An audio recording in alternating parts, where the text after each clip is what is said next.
something about like communication skills, Excellent.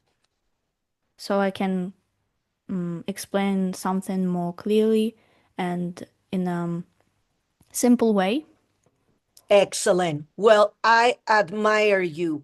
And the only thing that I would add, always to start with your name, because you said, I'm a first year teacher, but I need to know you on a personal basis. So when they go back to your office, look, oh, I met this lady, 1 year student from this university, but you have to say your name at the beginning and at the end. So thank you again. My name is so and so. Glad to meet you, but excellent and super well done. Way to go. Woo-hoo. Thank Super you. good job. Very, very good. So all of you did phenomenal. You did your elevator speech. We hear you. But now I want to introduce you to something that changed the life of all of us here in the United States. I don't know if you're familiarized with Simon Sinek. So he is a man that, and let me stop sharing and increase my string my screen. Um, let me increase it. Are you able to see my screen? No, not yet. No. Okay, hold there, hold there.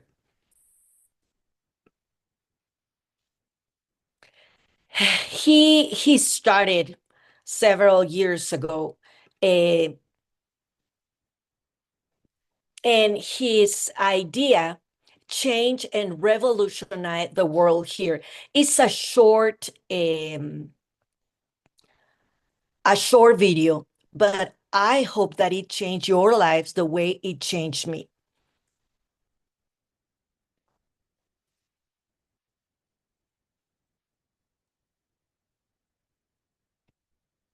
Okay.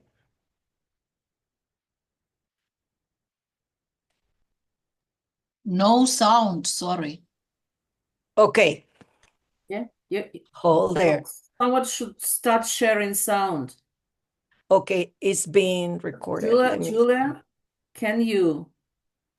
I cannot, Hold there. but I can just give some guidance. Yes, so you can just open the settings, like while you are sharing the screen, just open this like settings and choose like share sound and yeah.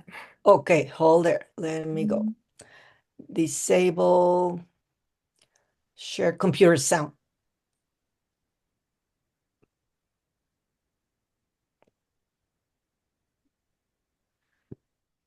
You're kidding me.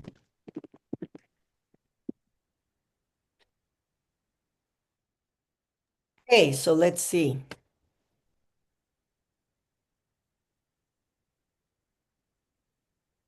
Please let me know.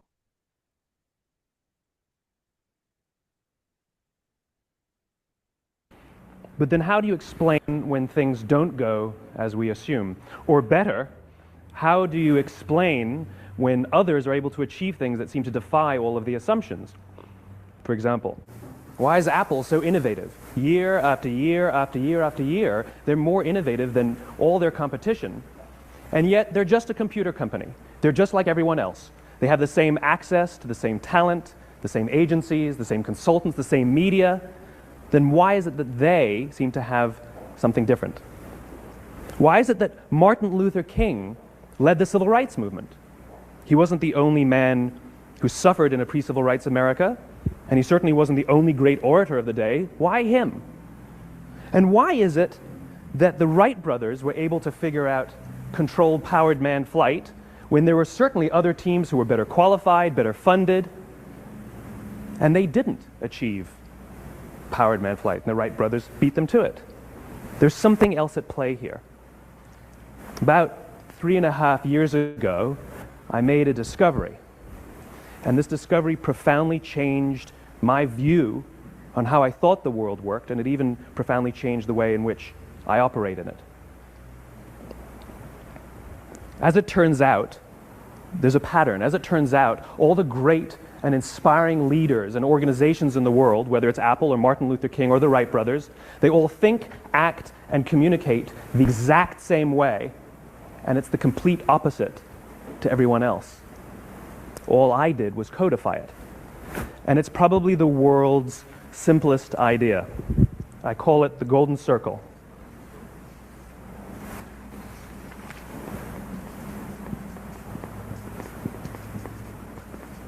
Why, how, what? This little idea explains why some organizations and some leaders are able to inspire where others aren't. Let me define the terms really quickly. Every single person, every single organization on the planet knows what they do, 100%. Some know how they do it, whether you call it your differentiating value proposition or your proprietary process or your USP. But very, very few people or organizations know why they do what they do. And by why, I don't mean to make a profit. That's a result. It's always a result. By why, I mean what's your purpose? What's your cause? What's your belief? Why does your organization exist? Well, as a result, the way we think, the way we act, the way we communicate is from the outside in. It's obvious. We go from the clearest thing to the fuzziest thing. But the inspired leaders and the inspired organizations, regardless of their size, regardless of their industry, all think, act, and communicate from the inside out. Let me give you an example. I use Apple because they're easy to understand and everybody gets it. If Apple were like everyone else, a marketing message from them might sound like this. We make great computers. They're beautifully designed, simple to use, and user-friendly. Want to buy one? Meh. And that's how most of us communicate. That's how most marketing is done, that's how most sales is done, and that's how most of us communicate interpersonally. We say what we do, we say how we're different or how we're better, and we expect some sort of behavior, a purchase, a vote, something like that. Here's our new law firm. We have the best lawyers with the biggest clients. We have, we always perform for our clients, do business with us. Here's our new car. It gets great gas mileage. It has, leather seats. Buy our car. But it's uninspiring. Here's how Apple actually communicates. Everything we do, we believe in challenging the status quo. We believe in thinking differently. The way we challenge the status quo is by making our products beautifully designed, simple to use, and user-friendly. We just happen to make great computers. Want to buy one? Totally different, right? You're ready to buy a computer from me. All I did was reverse the order of the information. People don't buy what you do, people buy why you do it. People don't buy what you do, they buy why you do it. This explains why every single person in this room is perfectly comfortable buying a computer from Apple. But we're also perfectly comfortable buying an MP3 player from Apple, or a phone from Apple, or a DVR from Apple. But as I said before, Apple's just a computer company. There's nothing that distinguishes them structurally from any of their competitors. Their competitors are all equally qualified to make all of these products. In fact, they tried. A few years ago, Gateway came out with flat-screen TVs. They're eminently qualified to make flat-screen TVs. They've been making flat-screen monitors for years. Nobody bought one. Dell came out with MP3 players and PDAs. And they make great quality products, and they can make perfectly well-designed products, and nobody bought one. In fact, talking about it now, we can't even imagine buying an MP3 player from Dell. Why would you buy an MP3 player from a computer company? But we do it every day. People don't buy what you do, they buy why you do it. The goal is not to do business with everybody who needs what you have. The goal is to do business with people who believe what you believe. Here's the best part. None of what I'm telling you is my opinion. It's all grounded in the tenets of biology, not psychology, biology. If you look at a cross-section of the human brain looking from the top down, what you see is the human brain is actually broken into three major components that correlate perfectly with the golden circle. Our newest brain, our Homo sapien brain, our neocortex, corresponds with the what level. The neocortex is responsible for all of our rational and analytical thought and language. The middle two sections make up our limbic brains, and our limbic brains are responsible for all of our feelings, like trust and loyalty. It's also responsible for all human behavior, all decision-making, and it has no capacity for language.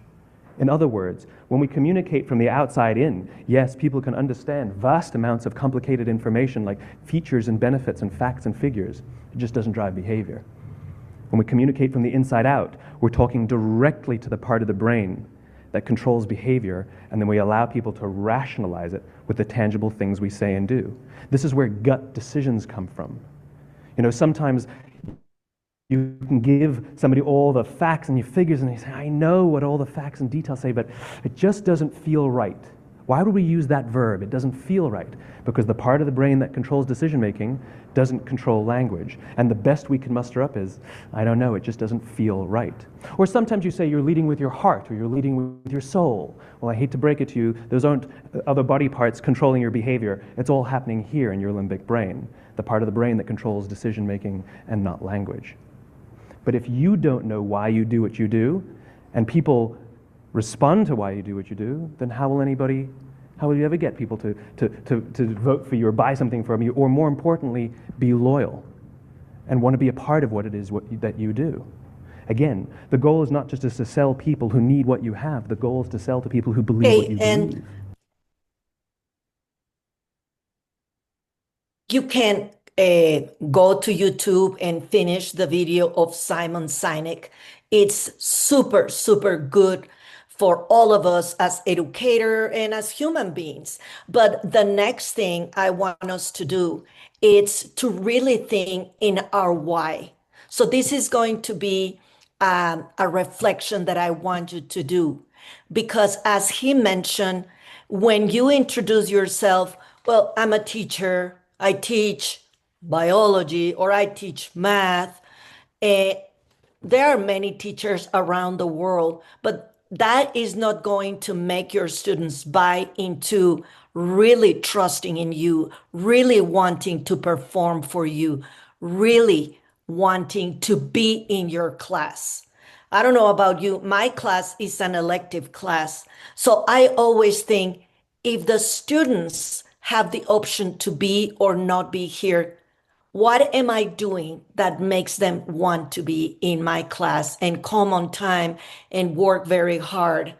So think in your why. It's your purpose, your cause, your cause, your core belief for being a professional.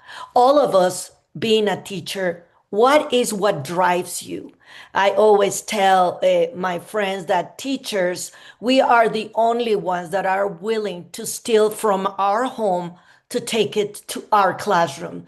We bring food and we bring paper and we buy Crayolas, whatever our students need, because our heart is in it. But this is something that needs to drive your teaching. So the purpose of today's session is to make you reflect in what you do, why you're doing it. Because I am telling you something, I love so much connecting with students, being able to give them a ray of hope in their lives, that I will do it for free. The problem is that I like eating 3 times a day. I will solve that problem later. But what I am telling you is that this can be the best job in the world because we're changing lives, or you're coming just for a paycheck. In one of the schools that I work, each one of the teachers had by their door their why. And it's a big commitment to think and say in front of our students, this is why I come every day. So I will invite you to reflect on that and to give me your examples next class. So it's going to take a little bit of time, but this is one example of the why, to help every student to see their own potential and believe they have a voice that matters. I believe that when students understand their value and have their confidence to take risks, they can shape their own future and positively influence the world around them. Here, I'm not mentioning that I'm a teacher. I'm not mentioning what class I teach. I'm mentioning why I'm doing what I'm doing. This is my why. So I hope that next week I can hear from you. Why are you doing what you're doing?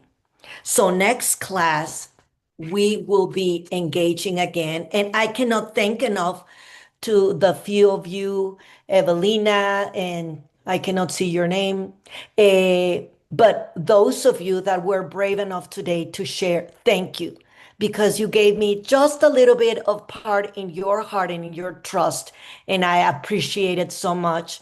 Thank you so much. And next week, we are going on an adventure. We're going to the inventing room. And for those of you that have been delighted to read Ronald Dahl books, how much they have influenced the children and the ability to imagine. So fasten your seatbelts, ladies and gentlemen, because we're going into a great adventure. Thank you so much for your time.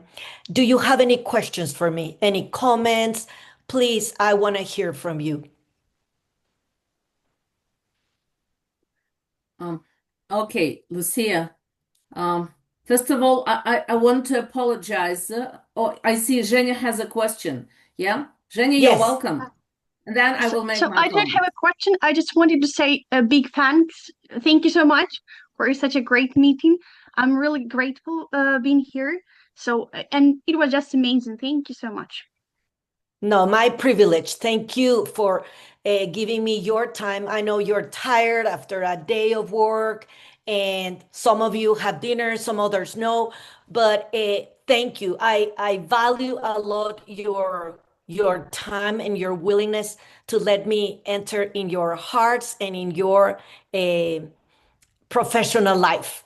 So, anyone else before we leave? Thank you, Can I, thank you, thank you. can I say something? Yes, please. Yeah, thank you, thank you. I've been teaching all my life, but today, just today, and you say not for the money, because teachers are not teachers and educators, their salaries. It's a separate story. It's a different story. Not for the money, just because I love it. But never ever in my life I've thought it from the inside out. So this is what I like about. I don't remember the presenter's name, the TED Talk. And this is what I like about his presentation. And this is what I like about what you did today. You show us that why we are motivated is important. Thank you very, very much. Thank you. No, my privilege. And if I planted one seed today in your hearts and in your life, is what we're doing. Nobody will know how many hours we spend preparing our lessons or reading things before we go to the class, but all of us together, we are investing in the next generation. So what you do is extremely valuable, and the love that we receive from the students, from the parents, and just the joy of knowing when we look back and we see how many lives we have impacted, that is worth everything. So thank you so much, ladies. So we are in agreement. Next week, I want to hear your whys. So you don't need to tell me you're a teacher. You don't need to tell me what grade level.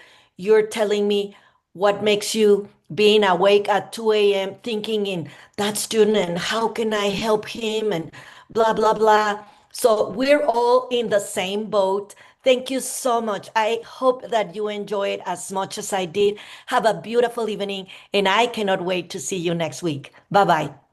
Yeah, Lucia, just Thank you. Bye. one very short moment again to express our deepest thank yous to you for that thought-provoking and inspiring session that has provided us with a lot of food for thought. Personally, I would like to apologize greatly for just some technical issues. Unfortunately, we couldn't record the whole session, but that's because I'm out of electricity and just my computer is running out. Okay, sorry. No, Just thank you very much for making us think that people don't buy what you do, people buy why you're doing this. yes, And I guess this is the idea that is relevant for both teachers and students. If a yes, teacher comes into the classroom It doesn't matter how he's doing this. And it not always matters what he is teaching. And in fact, a good teacher doesn't teach the language only. He teaches a Yes. whole world that is centered in this language. But Yes. just if students understand why they are doing Yes. something that the teacher asks them to do, that's the main thing that Yes. matters.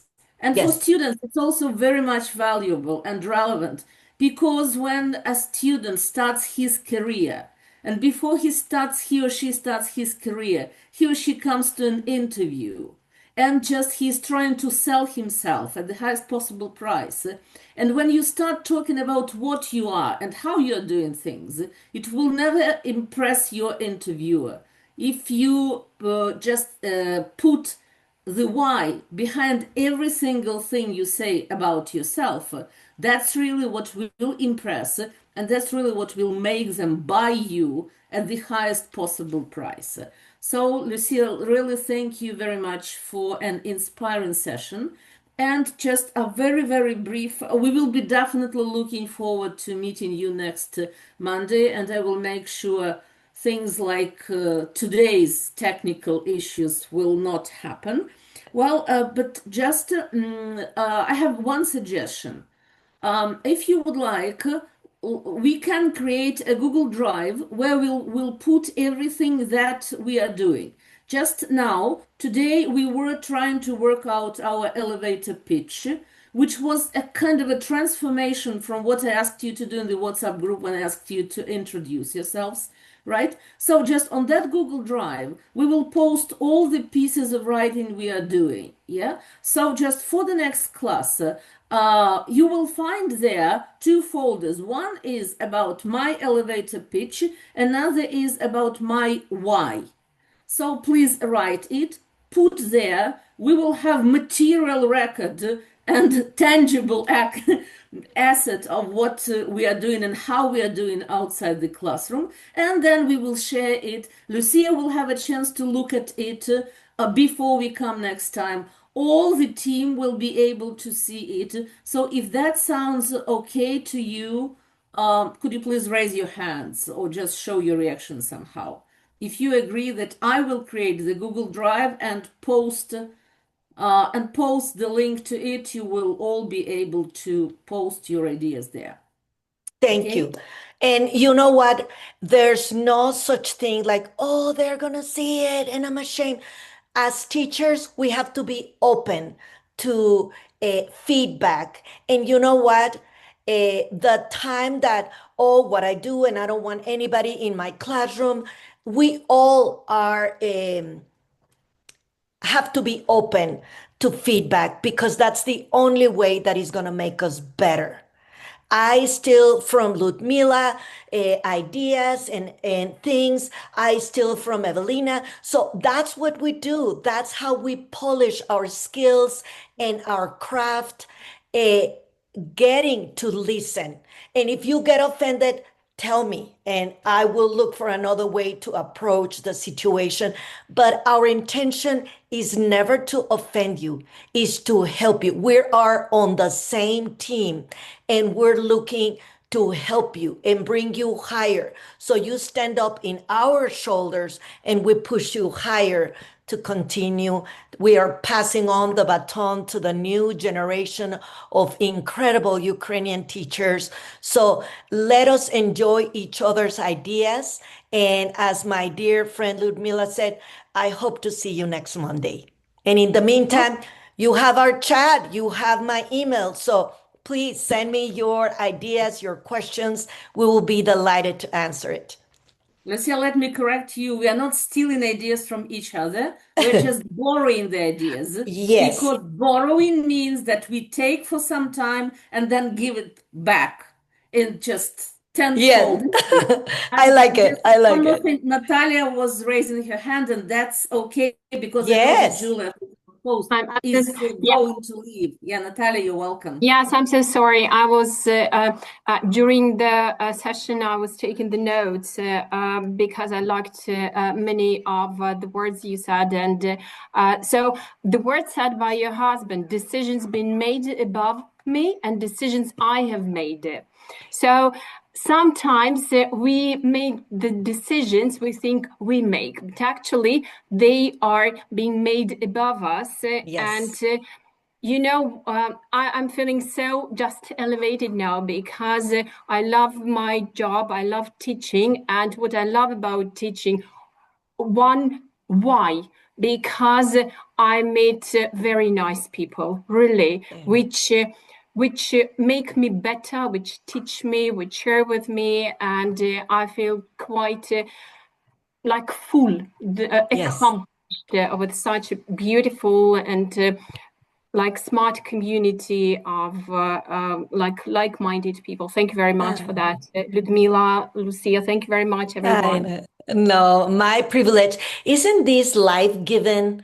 So when we share with others, when we encourage each other, because we know, I mean, life and job sometimes is not easy, but we will talk about when things do not go that smooth and we have or difficult students or difficult parents, that's when we go back to our why, right?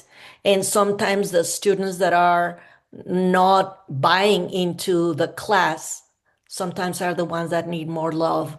So these challenge us at a personal and a professional level, but that's why we had our why beside our door. Like, this is what I'm doing it. And I know there's going to be tough days and tough situations. But in the long run, how enriching is when that student, the difficult one, you conquer their hearts, they buy into your class, and you see them graduating. It's like a big medal of honor here to conquer their hearts. So thank you so much, Natalia, for bringing that up. We are stronger together and we polish our skills. And I would never guess to have so many beautiful friends in Ukraine. So thank you so much. Thank you. Thank you. And again, I cannot wait to see your beautiful wives next week. And again, you know where to find me. Have a beautiful evening and see you soon. Goodbye. Bye bye. Bye. Bye. Thank you very much. And huge thanks to Yulia Klimovich, who had to host this meeting instead of me. Julia, hugs and kisses to you. Thank you. You are Yes. real support. Okay, And just welcome, please, everybody welcome. My have a pleasure. quiet night. Please sleep peacefully without any alerts. And looking Yes. forward to seeing you next Monday. Bye-bye. Yes. I will Yes. update you on tomorrow's session in our WhatsApp chat. Bye. Thank you. Bye bye. Thank you. Thank you. Bye.